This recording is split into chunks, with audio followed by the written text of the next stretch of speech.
Hello and welcome to the internet. My name is JJagged7 and welcome to today's episode of Let's Play Legend of Zelda Skyward Sword. So, in the previous episode, took care of some side quest stuff in Skyloft using a claw shot. And in today's episode, we're going to be making some story progress with the claw shot. So right now, we are over in Lanayru Desert in the West Desert section. On the map, you can see it's right over here. So, I kind of just landed here. Remember, we kind of stood up here at some point. Just when coming through here, so imagine you'd, find this doing your first outing on Lanayru, and I recommend just landing here because I kind of remember it being a bit of a pain in the ass to actually get here normally. So, let's do this. Now, wait. Okay, so we can latch, oh, not quite. There. Damn it all. I should be able to get onto it like this. Okay, there we go. Just barely made it. Now for simplicity's sake, so we'll push this down.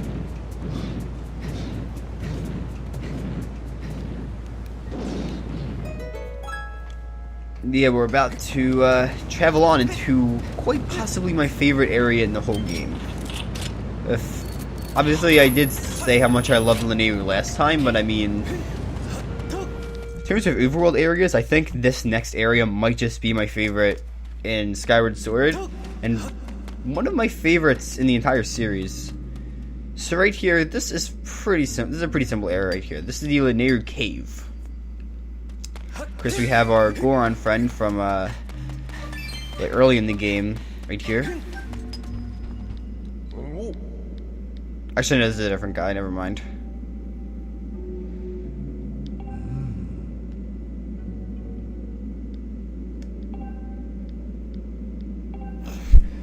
Really? Not the easiest name to say? Jake. Well then. Oh, I see, so you're Mexican, you pronounce it Hake. I'm sorry, I'm kind of just rambling here.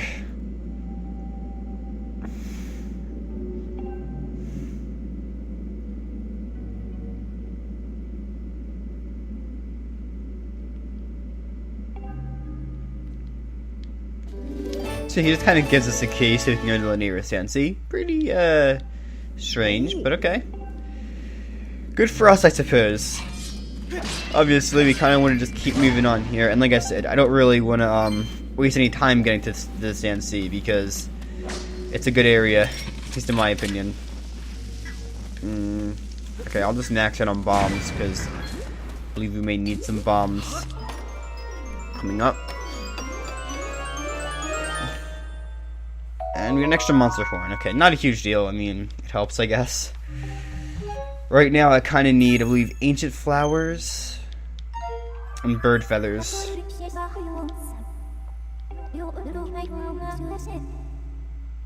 Oh, cool. Okay. Fun facts with obnoxious spirit guardians. Wait, hold up. That was really bad angling. Okay. And if we can just drop down. Okay, yeah, there we go. Oh, I could have just done that, but you know. Have to make things complicated. Okay then, so what do we have here?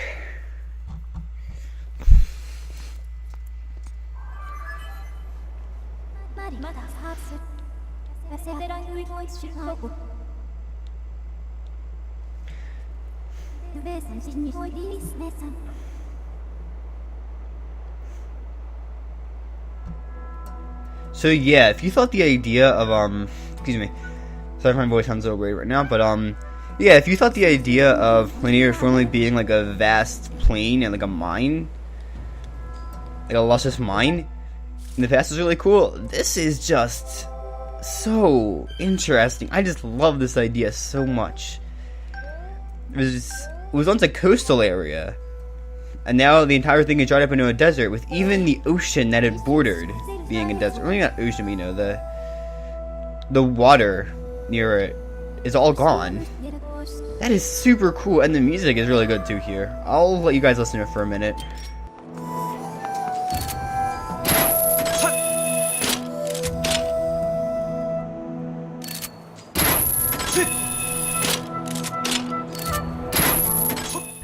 His entire area has a very somber feel to it, and I really like that. Kind of fits the tone of Lanayru, which I feel overall is a much more somber area than some of the other stuff present in the series. There's a very, very dark undertone of, like, wondering kind of what happened to Lanayru to make everything so dreary, but yeah, the music of this area really drives that tone home, and I am quite a fan of it. Now, I am not a fan of these enemies. I think they are assholes, but I mean, that's just me, you know, I am entitled to my opinion. And my opinion involves these enemies being frickin' asses. But okay, they're dead now, so I don't care. And, okay, I know I just said this was a really serious area, but I can't help but see that as a marijuana leaf. Kind of. Something vaguely resembling a marijuana leaf. No, that can't just be me, right? Right? I mean, if it is me, that's fine, I guess. But, you know, it probably isn't just me. Okay, and whoa, there's a lot of baby scorpions. Well, little scorps. Yeah, we got a lot of little scorps. We're gonna murder all the scorps, okay? That's how we do things on this channel. We murder the scorps. I mean, I like scorps. You know, scorps are cool, but sometimes you just gotta murder them. Okay, I think I've driven this awful thing that somehow maybe slightly resembles a joke way too far into the ground. And I've reminded myself as to why I shouldn't really be doing commentary, but I mean, you know, it's fun, you know, and people seem to enjoy it. I mean, I get likes sometimes on these videos, not, you know, not all the time, but I mean, it happens. And that's cool, I guess. You know what, if you guys enjoy this video, you know, obviously you may need some more time to judge it, but hey, no, if you enjoyed this video, maybe you could leave a like yourself. We'll save, I guess, not really necessary, but I want to make sure I get this put on the map so I can just travel here easily. I'm just going to ignore you. So, if we travel over here, you can see a tiny boat with a time shift stone on the front. You know what this means, don't you? Yep. We get to turn the Sand Sea into an actual sea.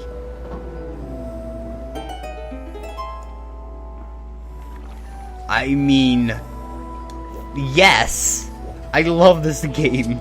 At least this area of this game. This game is not perfect by any stretch of the imagination, but the amount of creativity present in this area, this entire continent of Lanayru. I'll actually let this guy speak first, because it's kind of important.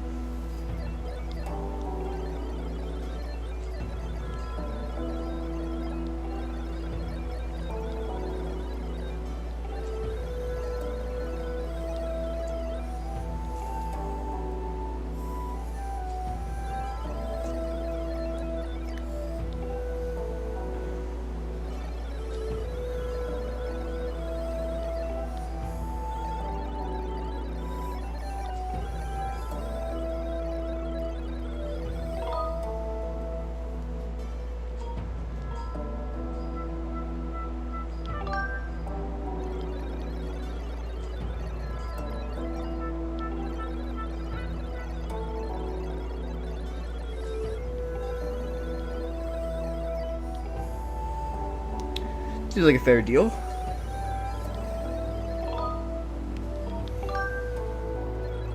I mean, we're both looking for something in the same area.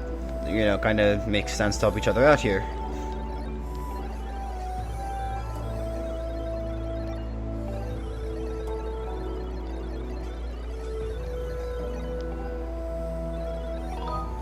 Alright then, let's go for it.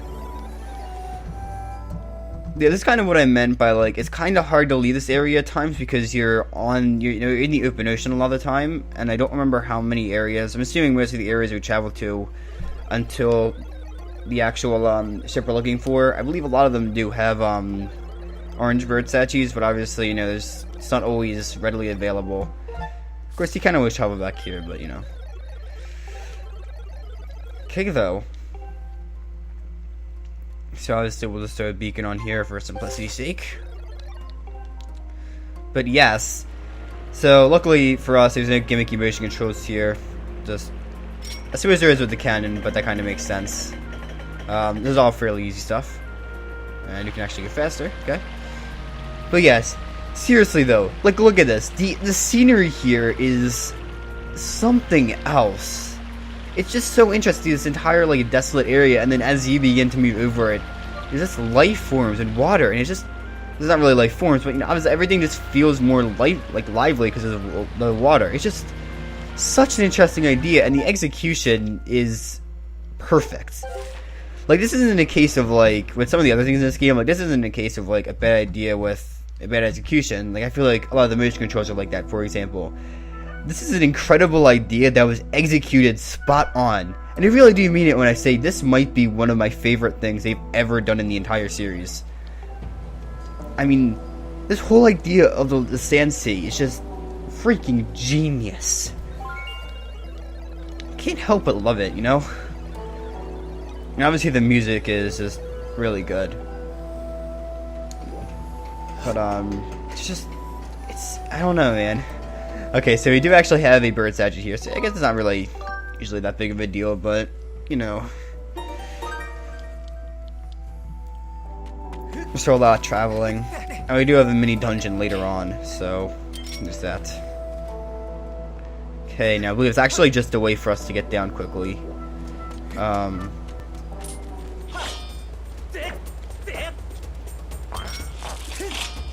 Okay then, so we'll have to use the beetle to kill him, of course.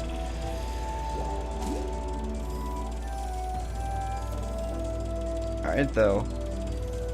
Hey, I kind of continue what I was saying too. I mean, think about it. People usually see desert areas as being pretty generic. This is one of the most unique desert areas I've seen. Quite possibly the most unique desert area I've ever seen in a game. It's just, like I said, it's super well executed. And frankly, I think a lot of the time deserts in Zelda games are pretty well done. I think. Like in Twilight Princess, for example, the Gerudo Desert, the way they tackled it in that game was pretty good, especially the dungeon in that area.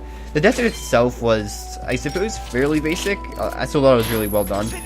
But the dungeon they had there was really good. As you can see here, the P-hats work very similar to how they do in Twilight Princess in the city in the sky, where you can grab onto them, and then from there you can kind of angle yourself and just kind of work things out that way. Yeah, that's good. It makes for some pretty fun level design in this area in particular. Because I don't believe we see them too much later on, but I know we see them a lot here. Obviously. If I can just get close enough to actually grab him.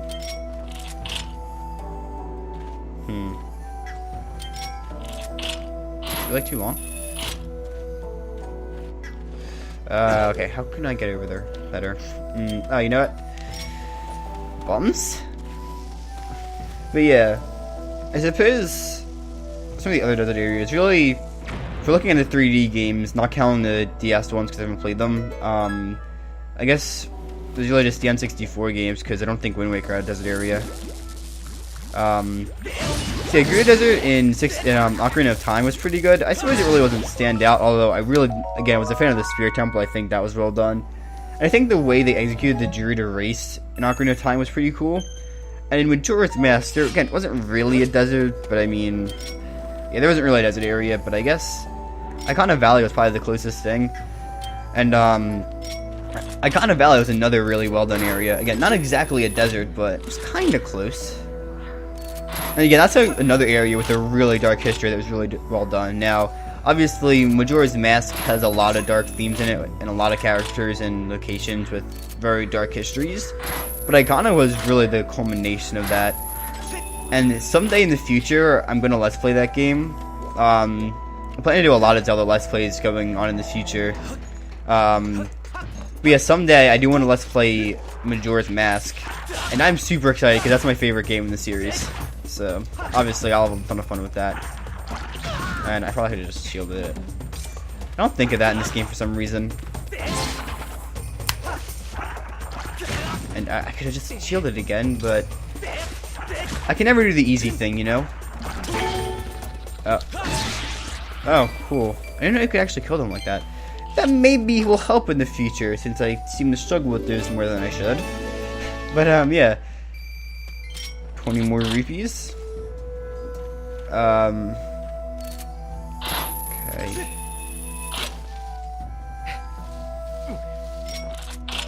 Curious if you can just travel it. Not quite yet. Okay.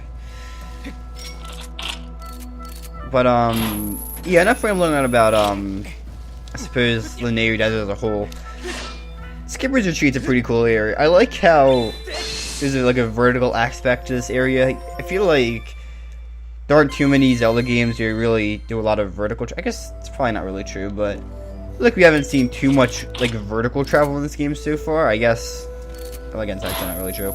Suppose there was what's it called, the tree in the lake, but I mean, that was kind of like a really simple vertical travel. This one's a lot more interesting.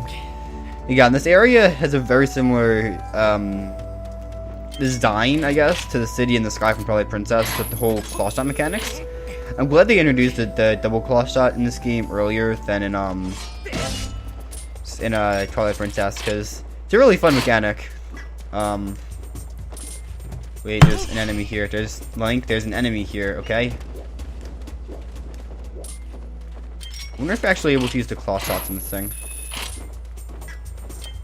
For simplicity's sake, I'll stick with the whip, but I have a feeling you're also able to use the claw shot. And luckily this time I'm not going to jump off of the platform. Right, Link? Oh god, that was so dumb. But, yeah. So, continuing on. Where do I want to travel next? You know, I probably have to whip it. I think that's like an extra P hat. That's cool then. Okay, I kind of want to keep this video a little bit shorter, but if we're going to travel through all Skipper's Retreat, which I think is really what I want to do in this video, it may take a bit of time. It shouldn't take too much longer to get through this whole area, all things considered, but, you know. I just know a lot of my recent videos have been super long, so I kind of figured maybe I can make this one a little bit shorter. I suppose there probably will be a lot cut out of the last one too, but, you know. The actual recording for that was like over half an hour, so yeah, I don't really know how long the full thing will be, and I suppose while I'm here I can try to capture a bug. Keyword try. But yes. Where to next? Okay, so I think it's pretty safe to say that's where we're heading next. But obviously there's a Deku Baba there, so okay, so we can by all means do that. But with the Deku Baba there, I think pretty obvious what we should be doing here.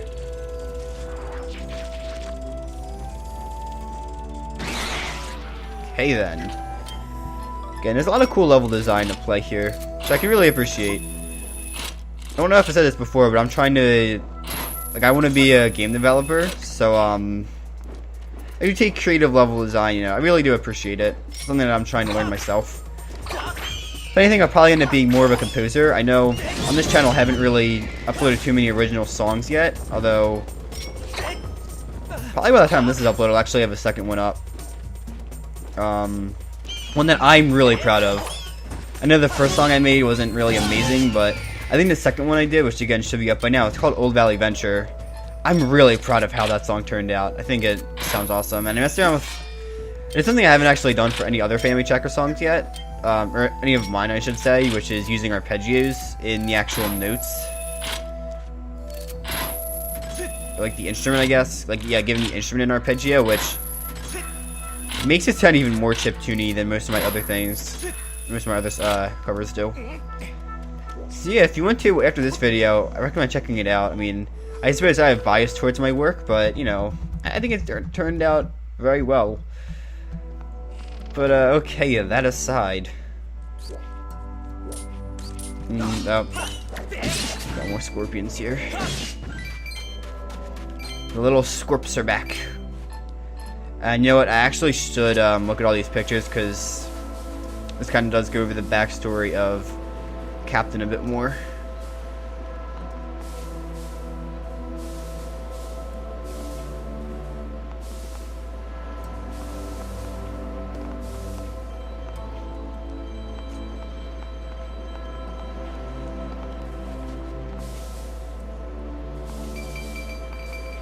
clear all this out.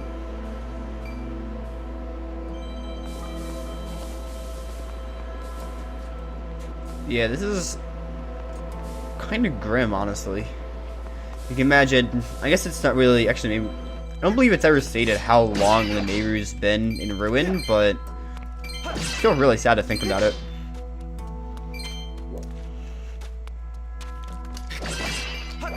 Probably imagine with all this dust, it's probably been at least a couple hundred years.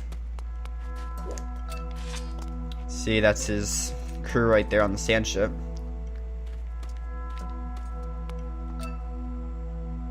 Recreation of the Titanic, you know, all this. I don't know, it's kind of sad. Even if they are robots, it still feels kind of sad. Alright, though. So, we have our sea chart.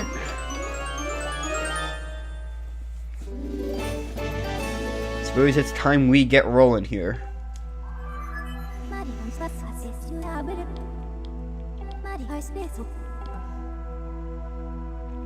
Hey, I just talked about this.